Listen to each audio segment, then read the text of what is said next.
Bienvenidos a la unidad número 4. En esta unidad trataremos el estado gaseoso de la materia. Veremos algunas de las leyes más importantes para estudiar el comportamiento de los gases y luego abordaremos la teoría cinética de los gases. Experimentalmente se ha comprobado que los gases tienen prácticamente el mismo comportamiento independientemente de su naturaleza. El comportamiento de los gases se estudia mediante tres parámetros, que son la presión, el volumen y la temperatura. El estado de un gas queda determinado por la variación de estos tres parámetros. Si bien estos tres parámetros pueden variar simultáneamente, lo usual es estudiar el comportamiento de un gas cuando permanece constante uno de estos parámetros y varían los otros dos. Este tipo de comportamiento es el que se estudia en las leyes de Boyle-Mariotte y de Charles-Gay-Lussac. La ley de Boyle-Mariotte establece que una masa de gas, si permanece a temperatura constante, al variar la presión varía su volumen. Boyle-Mariotte estudiaron este tipo de comportamiento y determinaron que la presión y el volumen varían en forma inversa. Es decir, que si aumentamos la presión, el volumen disminuye. Y viceversa, si aumentamos el volumen, disminuye la presión. Para expresar la ley de Boyle-Mariotte establecemos el producto de la presión por el volumen. Este producto es igual a una constante siempre y cuando no cambie la temperatura. La letra P corresponde a la presión y la letra B corresponde al volumen. Este producto se mantiene constante independientemente del estado del gas. Es decir, para un estado inicial, el producto de la presión por el volumen es igual a un valor que es exactamente igual al mismo producto en un estado final de un proceso. Si graficamos la presión versus el volumen, observamos que la curva corresponde a una hipérbola equilátera. En esta curva se ve que para bajas presiones el volumen es muy grande y cuando un gas está a altas presiones ocupa un volumen muy pequeño. En esta curva observamos cómo varía el producto P por B y que se mantiene constante a lo largo de todos los tipos de procesos. Veamos un ejemplo para aplicar la ley de Boyle-Mariotte. Una masa de gas de 20 litros soporta una presión de 1.5 atmósferas. Se desea determinar el volumen que ocupará esta masa de gas si se aumenta la presión a 2 atmósferas, manteniendo constante la temperatura. Por la ley de Boyle-Mariotte vemos que la presión inicial por el volumen inicial es igual a la presión final por el volumen final. Despejando el volumen final de esta igualdad y reemplazando los valores, vemos que el volumen final es de 15 litros. Es decir, que la misma masa de gas, aumentando la presión a 2 atmósferas, ocupa un volumen de 15 litros. La primera ley de Charles-Gay-Lussac describe el comportamiento de un gas cuando se mantiene a presión constante. Los científicos Charles y Gay-Lussac estudiaron la variación de temperatura sobre una masa de gas que se mantiene a presión constante.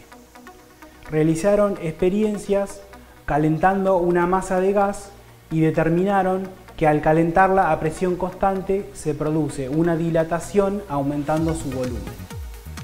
Si graficamos la variación de volumen con la temperatura, obtenemos una gráfica como la que se muestra en pantalla. En ella se ve que para diferentes gases se obtienen rectas las cuales convergen en un punto. Este punto corresponde a valores de volumen igual a 0. Esta temperatura se denomina cero absoluto y corresponde a un valor de 273 grados bajo cero. El cero absoluto corresponde al valor de temperatura para cual todos los gases tienen un volumen igual a 0. Para valores menores del cero absoluto, los volúmenes de los gases son negativos, lo cual sería imposible. En la práctica, este valor de temperatura es prácticamente inaccesible, aunque se han llegado a valores muy próximos a él. Para expresar numéricamente la primera ley de Charles Gay-Lussac, debemos introducir el concepto de temperatura absoluta. La temperatura absoluta utiliza la escala Kelvin de temperatura o escala de temperatura absoluta. Los valores de temperatura absoluta en grados Kelvin se calculan sumando el coeficiente 273 al valor de temperatura en grados centígrados. Por ejemplo, un valor de temperatura de 25 grados centígrados en escala Kelvin corresponde a un valor de 298 grados Kelvin y un valor de menos 273 grados centígrados en escala Kelvin corresponde a un valor de 0 grados Kelvin, que es el cero absoluto del que hablamos anteriormente. La primera ley de Charles Gay-Lussac establece que una masa de gas que se mantiene a presión constante, los volúmenes y las temperaturas absolutas son directamente proporcionales entre sí.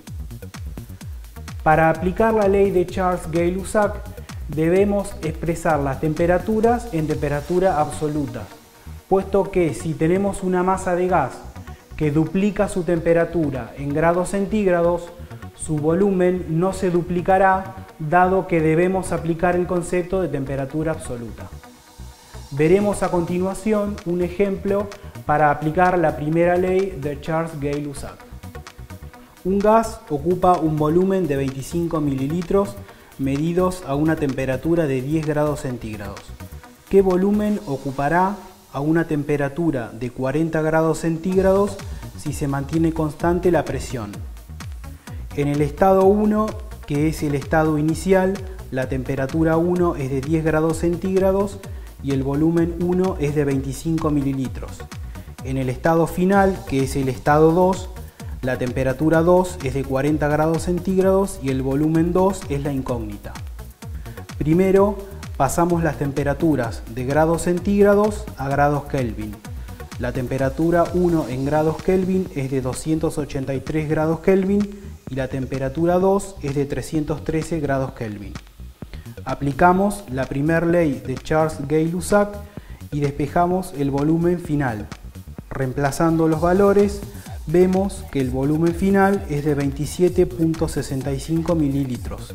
Por lo tanto, el gas ocupará un volumen de 27.65 mililitros. Consideremos otro ejemplo de la primera ley de Charles Gay-Lussac. Un gas ocupa un volumen de 100 mililitros medidos a una temperatura de 30 grados centígrados.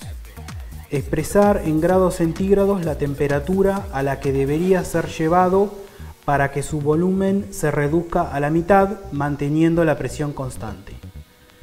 En el estado 1, que es el estado inicial, la temperatura 1 es de 30 grados centígrados y el volumen 1 es de 100 mililitros.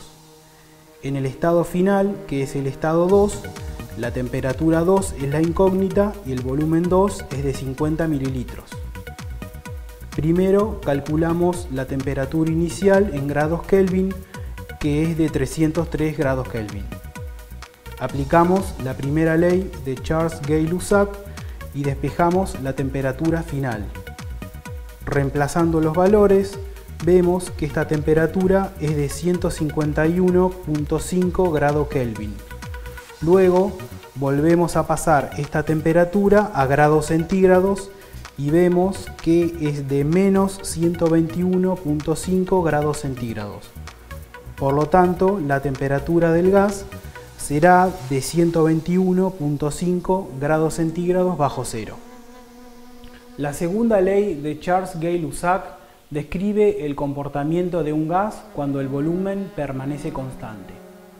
Esta ley establece que una masa de gas, si permanece a volumen constante, la presión y la temperatura absoluta son directamente proporcionales entre sí. Para expresar numéricamente la segunda ley de Charles Gay-Lussac, debemos aplicar también el concepto de temperatura absoluta. Veremos a continuación un ejemplo de la segunda ley de Charles Gay-Lussac. Una cierta masa de gas soporta una presión de 10 atmósferas a una temperatura de 40 grados centígrados. Si se calienta hasta llegar a una temperatura de 80 grados centígrados, ¿cuál será la presión suponiendo que el volumen permanece constante? En el estado 1, que es el estado inicial, la temperatura 1 es de 40 grados centígrados y la presión 1 es de 10 atmósferas. En el estado final, que es el estado 2, la temperatura 2 es de 80 grados centígrados y la presión 2 es la incógnita. Primero, pasamos las temperaturas de grados centígrados a grados Kelvin. La temperatura 1 es de 313 grados Kelvin y la temperatura 2 es de 353 grados Kelvin. Aplicamos la segunda ley de Charles Gay-Lussac y despejamos la presión final.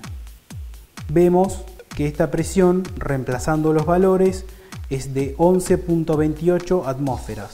Por lo tanto, la presión que soportará el sistema será de 11.28 atmósferas.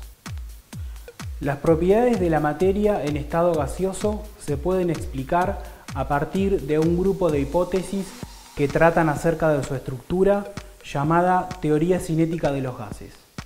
Esta teoría supone que los gases están formados por moléculas y que las moléculas se mueven en forma errática.